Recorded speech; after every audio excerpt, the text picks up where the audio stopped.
What is up, guys? It's Cyber1 the Past here, and today I'm going to be doing a bit of a game review on one of the more recent games that just came out. It's called Force of Will. It's actually been out in Jap for a while, but I thought I just might try it out because a bunch of people in the community wanted to have out the game, so I decided to join in, and it is actually a pretty fun game. I do actually like it a lot. It's a bit of a different feel from Vanguard and Bushiroad games in general, since I play those a lot. But yeah, just a bit of a general overview. So basically, the way the game works is you have a mana system. So as you can see here, these are all mana stones. These are what are called dual stones. So basically, they're a lot more harder to get than the regular stones. If you're familiar with Magic, then you'll know what I mean. Like, dual stones are pretty expensive, but the game overall, I mean, it was pretty easy to get into. Depends on how many people, of course, you have in your community, but basically all I had to do to get started was to buy like 2 boxes, and then I was able to build 2 decks, and it's pretty amazing. I didn't think it'd be that easy to actually be able to build like a really decent deck out of just 2 boxes. Usually with Vanguard, like, it's really hard to actually build stuff just out of boxes. You actually need to trade with a lot of people to get things.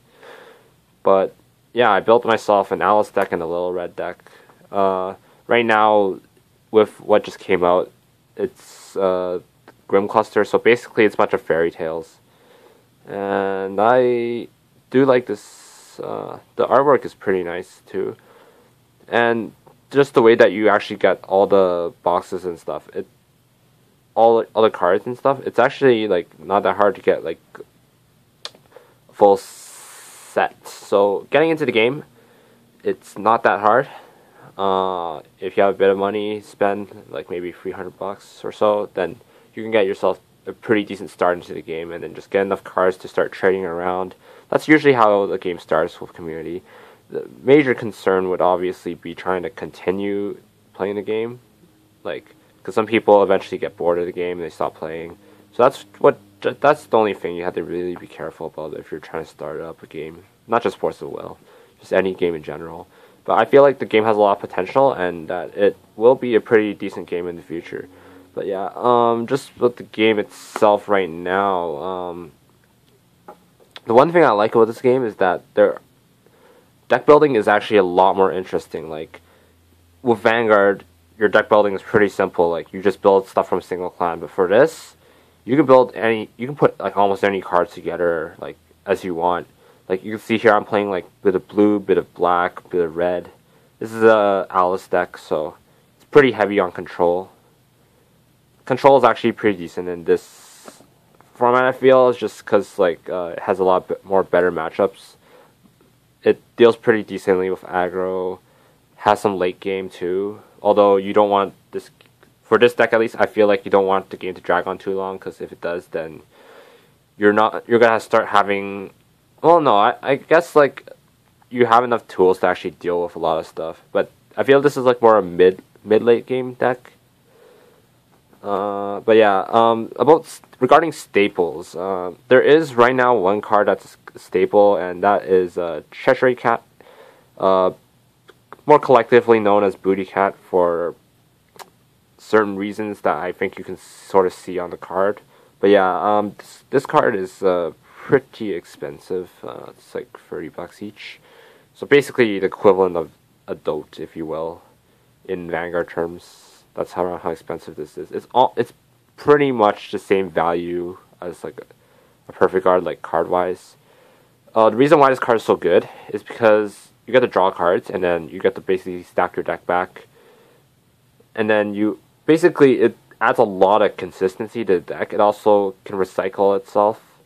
It's also a really cheap blocker, and it's a 1-drop. Like, okay, if you're familiar with how a mana system works, it's a resource system. So basically, you have like a curve. So because you only get usually speaking, you only get 1 additional mana per turn, so you want to play on, you have this sort of mana curve of cards that you're going to play that are at specific different manas. For this deck specifically, all the control spells are all 2 or 1. And then I just play some cheap resonators and then some big minions that are really hard to deal with because you're going to be like clearing everything. Just a lot of tools in general. That's how Alice really works. But that's just speaking a bit more about my deck. As for the actual game, I feel this game is a lot more about deck building than it is actually playing the game. Actually playing the game though, like you still need to have very good game knowledge about all the matchups and stuff, and also how to use your cards properly. One of the very interesting things about this game is that the phases after your initial your upkeep and draw phase, is that you can actually play cards and attack and have spells. So the game is a lot more interactive, I feel, than you would with Vanguard and Weiss Schwarz, just because you have spells and stuff. So you actually have a lot to worry about.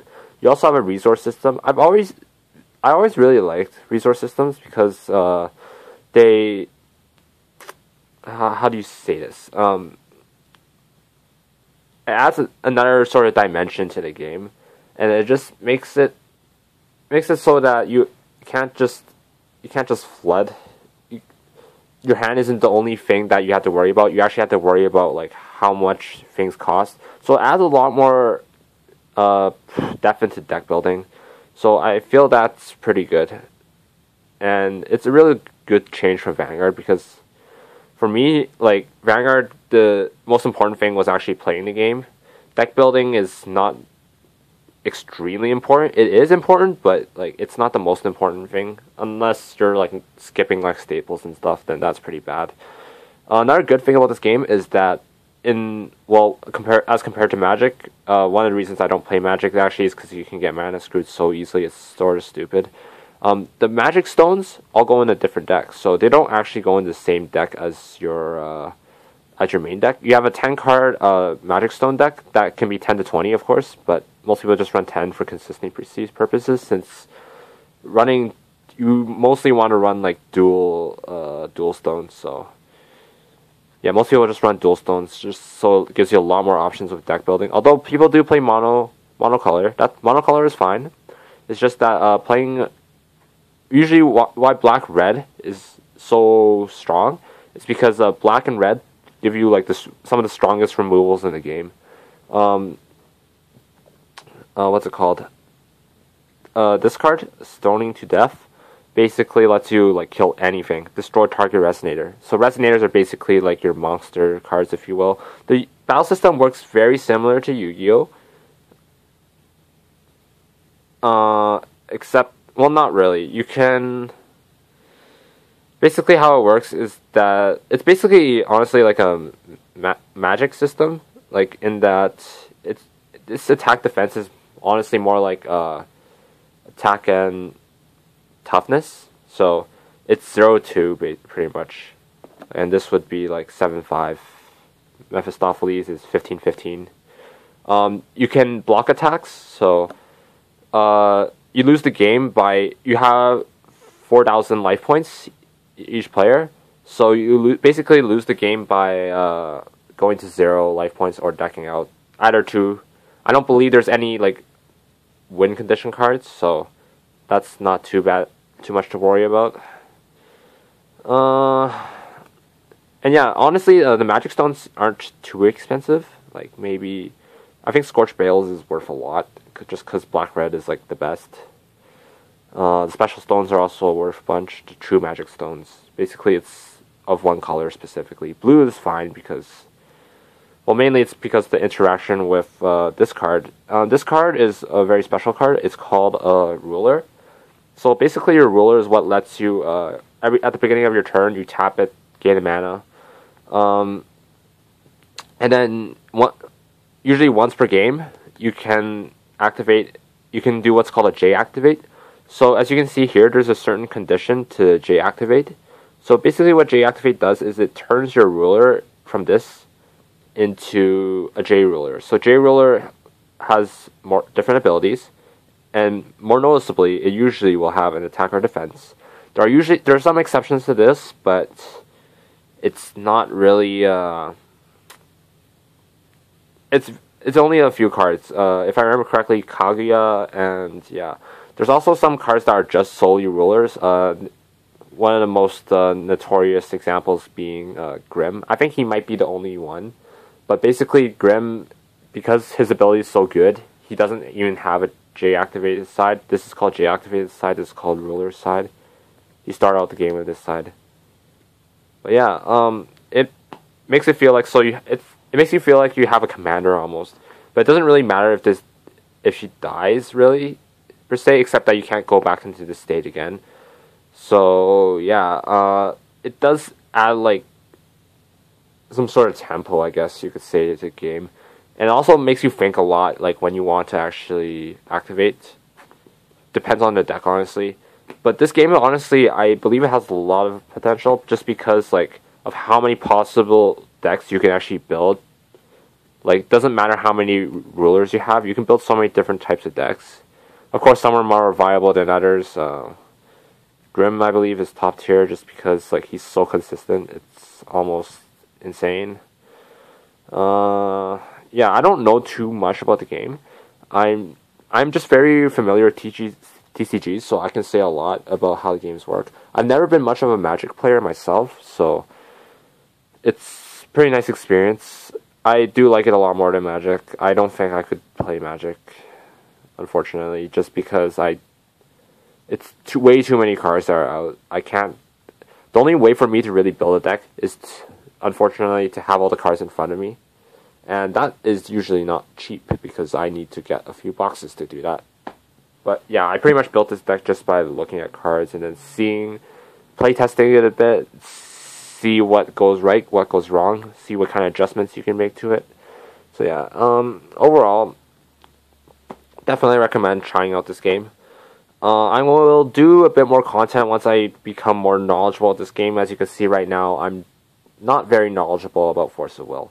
It is a very fun game, honestly.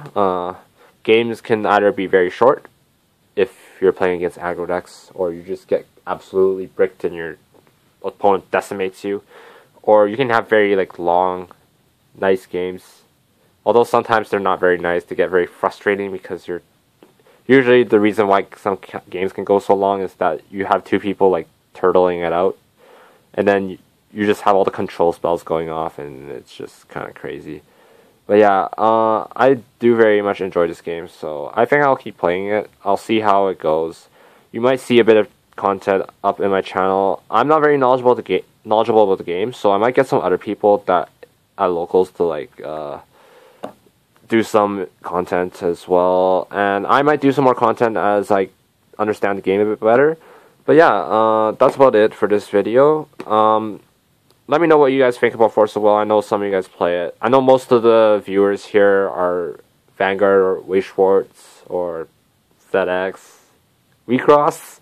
Yeah, I will probably do some more WeCross content once I get some more Iona stuff, and then because the only person really here that plays WeCross is Brandon, but I don't get to see Brandon a lot right now, so that's why.